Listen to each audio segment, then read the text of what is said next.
വചനക്കേൾവിയിലേക്ക് എല്ലാവർക്കും സ്വാഗതം. പ്രതിദിന വിശുദ്ധ വേദപുസ്തക വായന 881 ദിവസം. ആമോസ് പ്രവാചകന്റെ പുസ്തകം 4-ാം അധ്യായം. എളിയവരെ പീഡിപ്പിക്കുകയും ദരിദ്രന്മാരെ തകർക്കുകയും തങ്ങളുടെ ഭർത്താക്കന്മാരോട് കൊണ്ടുവരുകയും ഞങ്ങൾ കുടിക്കട്ടെ എന്ന് പറയുകയും ചെയ്യുന്ന ശമരിയ പർവ്വതത്തിലെ ഭാഷാന്യ പശുക്കളെ, ഈ വചനം കേൾപ്പിൻ.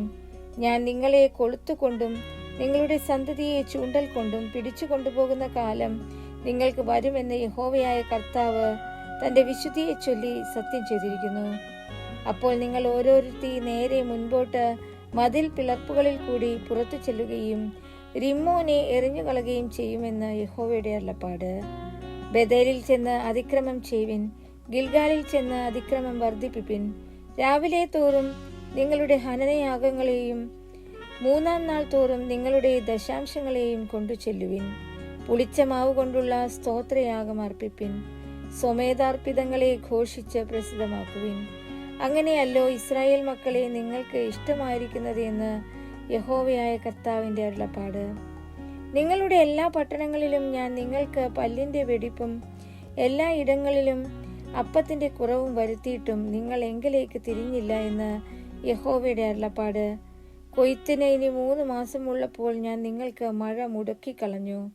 ഞാനൊരു പട്ടണത്തിൽ മഴ പെയ്യിക്കുകയും മറ്റേ പട്ടണത്തിൽ മഴ പെയ്യിക്കാതിരിക്കുകയും ചെയ്തു. ഒരു കണ്ടത്തിൽ മഴ പെയ്തു, മഴ പെയ്യാത്ത മറ്റേ കണ്ടം വരണ്ടുപോയി. 2-3 പട്ടണം വെള്ളം കുടിപ്പാൻ ഒരു പട്ടണത്തിലേക്ക് ഉഴന്നു ചെന്നു. ദാഹം തീർന്നില്ല താനും. എന്നിട്ടും നിങ്ങൾ എങ്കിലേക്ക് തിരിഞ്ഞില്ല എന്ന് യഹോവയുടെ അരുളപ്പാട്. ഞാൻ നിങ്ങളെ വെൺകതിർ കൊണ്ടും വിഷമഞ്ഞുകൊണ്ടും ശിക്ഷിച്ചു. നിങ്ങളുടെ തോട്ടങ്ങളെയും മുന്തിരിപ്പറമ്പുകളെയും അത്തിവൃക്ഷങ്ങളെയും ഒലിവ് മരങ്ങളെയും പലപ്പോഴും തുള്ളൻ തിന്നുകളഞ്ഞു. എന്നിട്ടും നിങ്ങൾ എങ്കിലേക്ക് തിരിഞ്ഞില്ല എന്ന് യഹോവയുടെ അരുളപ്പാട്. മിസ്രയീമിൽ എന്ന പോലെ ഞാൻ മഹാമാരി നിങ്ങളുടെ ഇടയിൽ അയച്ചു. നിങ്ങളുടെ യൗവനക്കാരെ വാൾ കൊണ്ട് കൊന്നു. നിങ്ങളുടെ കുതിരകളെ പിടിച്ചു കൊണ്ടുപോയി. നിങ്ങളുടെ പാളയങ്ങളിലെ നാറ്റം ഞാൻ നിങ്ങളുടെ മൂക്കിൽ കയറുമാറാക്കി. എന്നിട്ടും നിങ്ങൾ എങ്കിലേക്ക് തിരിഞ്ഞില്ല എന്ന് യഹോവയുടെ അരുളപ്പാട്. ദൈവം സോദോമിനെയും ഗൊമോരയെയും ഉന്മൂലനാശം ചെയ്തതുപോലെ ഞാൻ നിങ്ങളുടെ ഇടയിൽ ഒരു ഉന്മൂലനാശം വരുത്തി.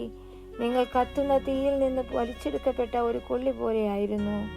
എന്നിട്ടും നിങ്ങൾ എങ്കിലേക്ക് തിരിഞ്ഞില്ല എന്ന് യഹോവയുടെ അരുളപ്പാട്. അതുകൊണ്ട് ഇസ്രായേലെ, ഞാൻ ഇങ്ങനെ നിന്നോട് ചെയ്യും.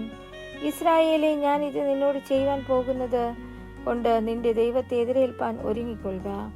പർവ്വതങ്ങളെ നിർമ്മിക്കുകയും കാറ്റിനെ സൃഷ്ടിക്കുകയും മനുഷ്യനോട് അവന്റെ നിരൂപണം ഇന്നതെന്ന് അറിയിക്കുകയും പ്രഭാതത്തെ അന്ധകാരമാക്കുകയും ഭൂമിയുടെ ഉന്നതകളിന്മേൽ നടകൊള്ളുകയും ചെയ്യുന്ന ഒരുത്തനുണ്ട്. സൈന്യങ്ങളുടെ ദൈവമായ യഹോവ എന്നാകുന്നു അവന്റെ നാമം.